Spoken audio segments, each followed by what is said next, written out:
Alright, welcome back. My name is Rox and we're doing the Tomb Raider anniversary playthrough. Thank you so much for taking the time for watching my video. Alongside my commentary, I'll also be clicking on the diamonds so you guys get to hear the creative directors behind the original Tomb Raider and stuff. So there'll be times where you'll only be listening to them.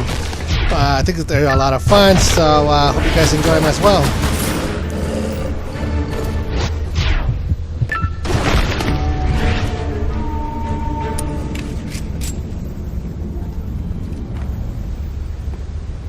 So waterfall area, basically entranceway essentially to the Lost Valley, was definitely one of the more memorable bits, I think, that people.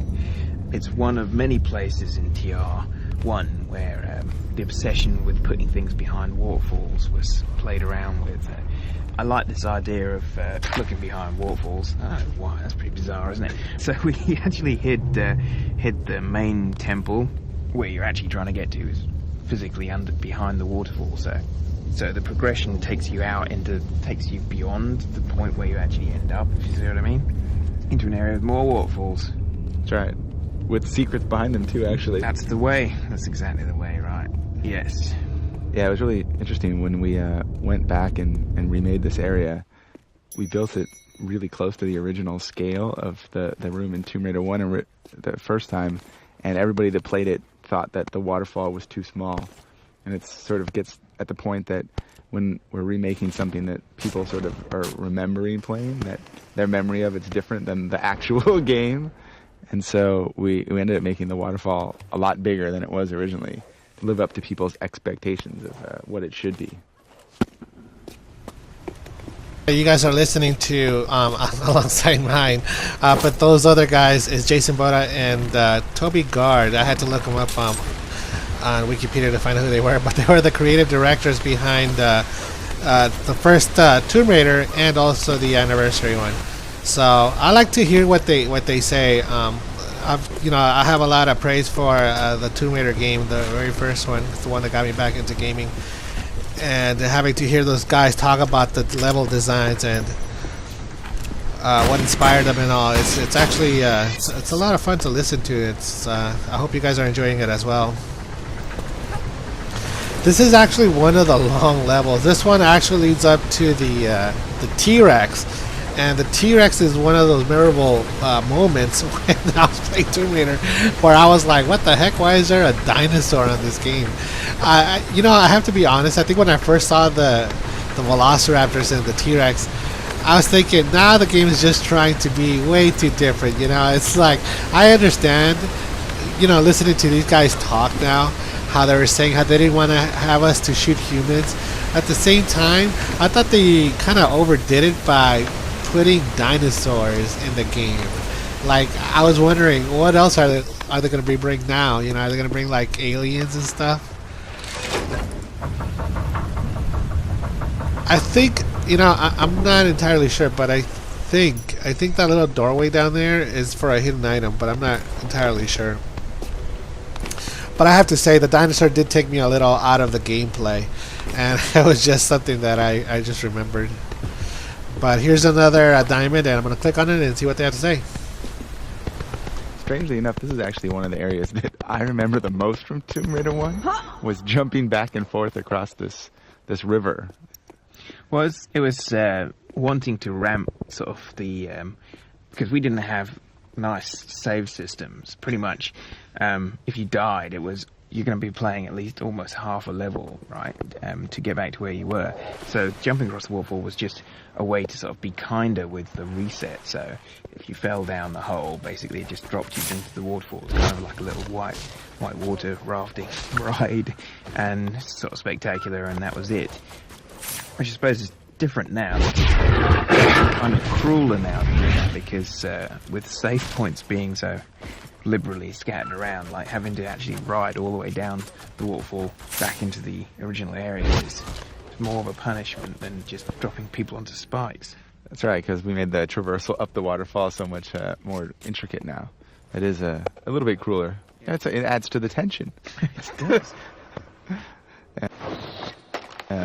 And at the end of the cog puzzle, which we obviously changed, but still left a little homage to the the end of the passage up above the waterfall ends with a wall with cogs on it, which was the side of the original puzzle.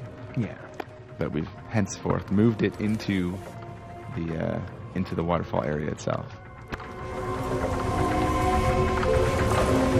Yeah, this is one of the big levels. I still have to get to the T-Rex, and when I get back, I think when the T-Rex area, that's where I find the final and third piece of the cogs. I'm kind of going through this kind of quickly. I had already played it before I started recording, so I knew exactly what to do, so I wouldn't spend so much time exploring and stuff. Although I was doing that the first time I played the game. I could also tell you guys that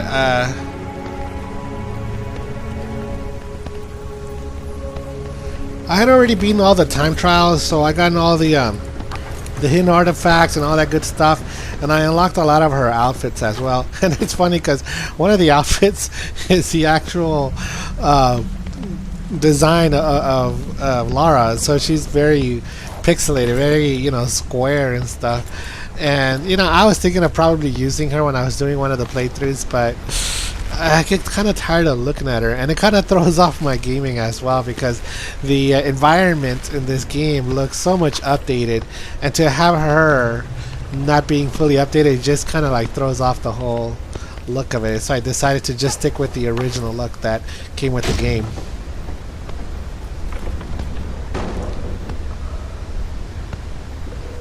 And this is the area where I have to get to the T-Rex. But if you guys are watching this thing, guys, thank you so much for taking the time to watch this video.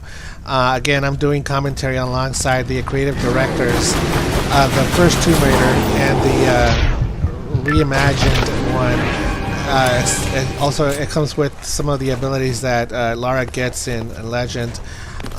So every once in a while you'll see some floating diamonds that I'll be clicking on, and as soon as I click them, you'll hear the commentaries of I think Jason Boda and Toby Gard, who are the creative directors of the first Tomb Raider. Now, I'm not doing a commentary while I play the game. I'm actually watching it. I already played the game, so it's not like a blind playthrough. But I do like playing the game a lot. So it's been a while, especially because I have been setting it down. But lately, ever since the release of the new Tomb Raider reimagined version that was released in March or February of 2013. It made me want to come back and replay the old games. Having played that one and coming back to this, they're two very different games. Although the new one does have the spirit of the way these play, but I feel like in this game, and that one is more story driven. I feel like on the original one, especially Legend and Underworld, you have to do a lot of exploring, or it allows you to do your own kind of exploring. But in the new 2013, it's very story driven. You're kind of like taken on a ride as soon as the game starts. Actually, sort of a corridor sort of thing. Although you do enter areas where you get to explore many places. But you are taken in a narrative story throughout the entire gameplay until the very end. And in this one, you're kind of like left to explore and kind of figure things out on your own. That kind of reminded me of the new 2013 year. She was constantly falling. But here's the diamond. I'm going to click on it and see what they have to say. The Lost Valley is probably the most memorable part of Tomb Raider 1. And it's really funny because listening to people talk about it, a lot of people remember it being in a cave. And that was because you had really bad draw distance and it just sort of went out to black fog. Well, pretty much we only had one fog color, which was black. So we couldn't actually, even though we wanted to have sort of an open top, we couldn't. I think actually it's black at the top, so it's as if it was night time or something, I suppose, but it was supposed to be an outside area. And now it really is. Yeah, that looks a lot better.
That stance was so cool, where she's like pointing her gun at the T-Rex and she's like kind of facing it off. But I'm gonna run over to this diamond and I'm gonna click on it so we can hear some of the commentary from those two and see what they had to say. So yeah, T-Rex in the original, that was probably the most memorable bit for a lot of people, I think. Absolutely. It was one of the early 3D games, and having that guy hove out the darkness at you out of the draw distance was pretty frightening. And it was a lot of fun animating, because it was pretty much an instant death situation if you were under his mouth. He just leaned down and shook you about like a little terrier or something, shaking out little toy. Little legs would fly everywhere, and then he'd spit you on the ground, and it was all part of the fun. That kind of was the was making Lara's deaths as horribly cruel and painful looking as possible in the first game. And now he's back, and he's a good deal bigger than he was. That sort of goes back to what we talked about a little bit earlier, which was that people's memory of things is different than what it was. We made the T-Rex originally about half the size he is now, and ended up having to double him in size to sort of ramp up the feel and the intensity and scary and everything still. So now he's ginormous.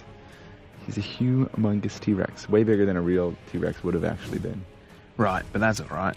And then obviously adding in the kind of concept that you use the environment against him instead of just shooting him, because that was always the problem with the TR1 bosses, was that we didn't have time to really do anything special for the fights against the bigger monsters. It's still just essentially just putting as much lead in them as physically possible, and adding in the environmental stuff to this seemed like the most sensible way to big up that combat.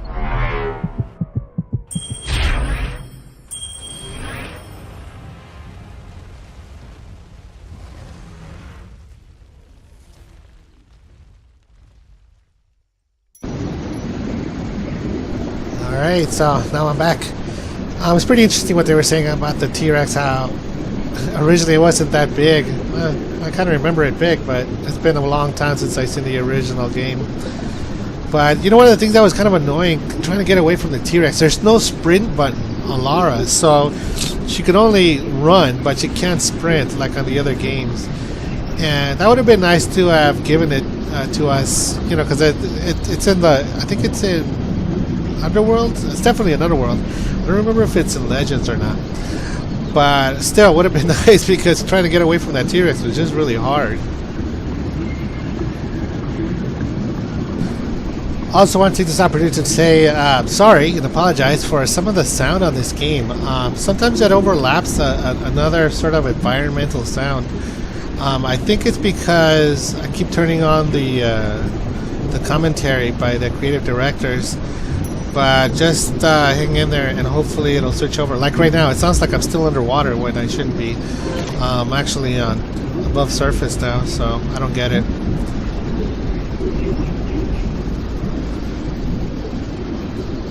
I remember when I first played this game and I got to this point, I don't know what to do. I think I must have spent like 40 minutes trying to figure out how to leave this area until I found this path right here. But I was so mad, and I think I have a habit of playing my games really late at night, so if I'm stuck in an area, I get really annoyed because I feel like I'm not advancing enough. And I remember when I first played this game when it came out, especially the anniversary one, I was like, why can't I figure this out? You know, my gaming abilities have gotten better ever since the original game. Why can't I figure out this puzzle? Why can't I leave this place? And that's one of the memories that comes to my mind. It's like how long it took me for me to leave this spot.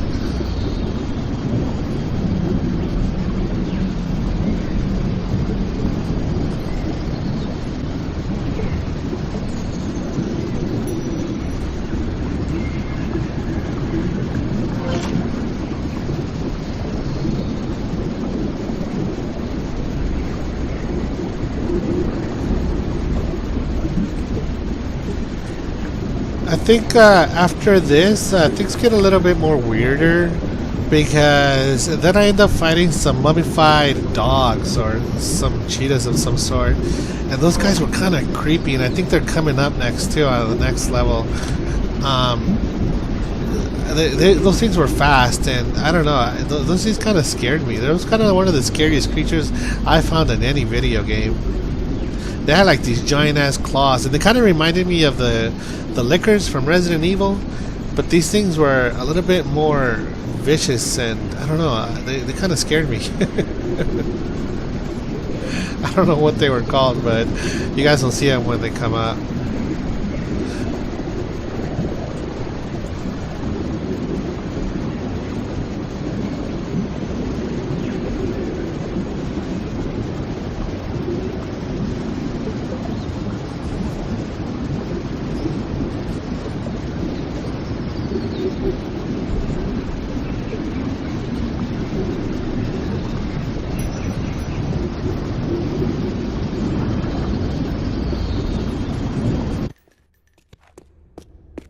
Wow, I'm glad that noise is gone.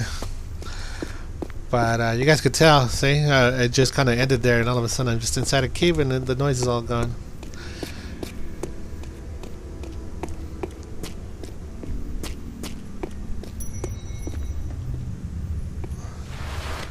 There's another part that I initially got stuck on. I didn't know where to go. I was going back and forth, and I ended up going back to where the T-Rex was at one point, and I was like, how am I getting so lost? What am I doing wrong? And it took me a while to get out of this spot, even when I was playing it the second time around.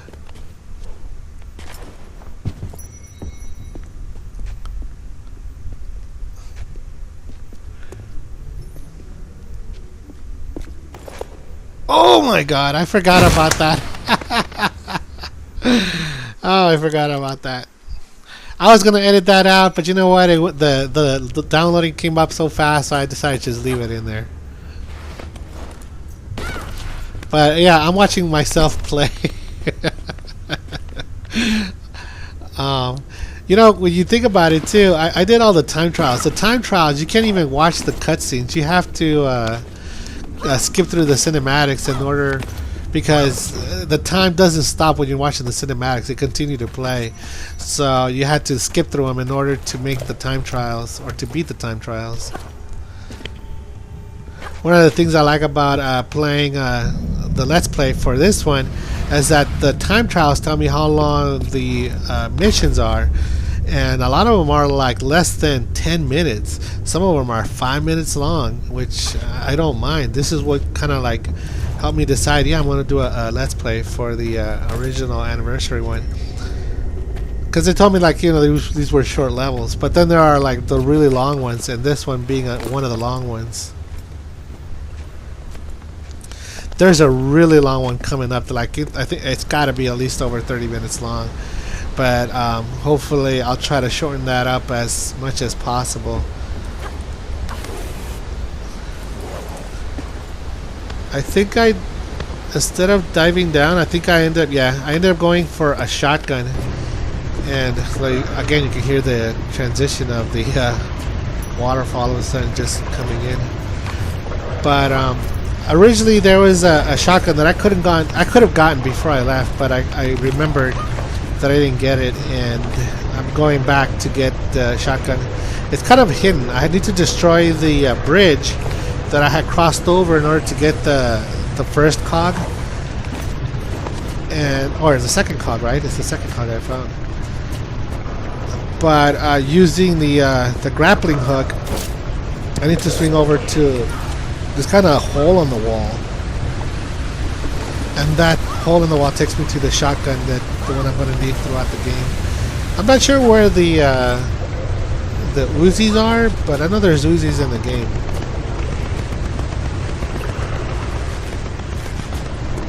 Okay, I turned around and shot that. And I don't remember how it was in the original game, because the grappling hook did not exist in the original Tomb Raider, but they kind of brought it over from Legends and Underworld. The grappling hook is one of my favorite tools to use in the game. I'm kind of glad that they brought it to Anniversary when they decided to re-release this game in its new look.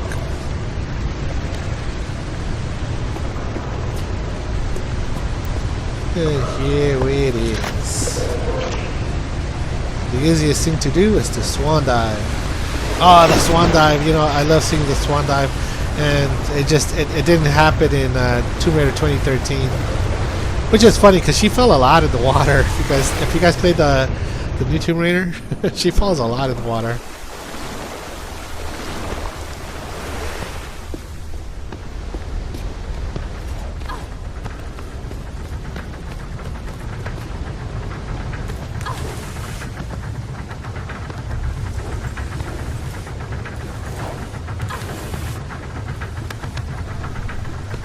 Well, we're almost reaching the end of this video, so I'm going to take this opportunity to say thank you guys for taking the time to watch my playthrough. I know there's other videos out there that you guys can watch, and that you guys actually chose mine to watch. But I hope you guys are also enjoying the commentary from the creative directors from the original series, the one that started it all. So, I mean, I did when I first played it. I thought it was kind of a nice feature that they added on the game. But if you guys want to see more Tomb Raider stuff, like I say, you know, subscribe. Also, I have playthroughs for Legends and also Underworld and the new 2013 one. If you guys like playing the multiplayer on the new Tomb Raider, I also have videos that'll help you out with owning a lot of matches on the multiplayer, team deathmatch, free for all, by getting the competition bow and also the minigun. I have videos that show you locations. If you guys want to see those, just go ahead and subscribe and go to my channel, and you'll be able to easily find those for all the maps that came with the game and also the DLC maps. Again, you guys, I want to say thank you so much for watching the video, and I'll see you guys next time.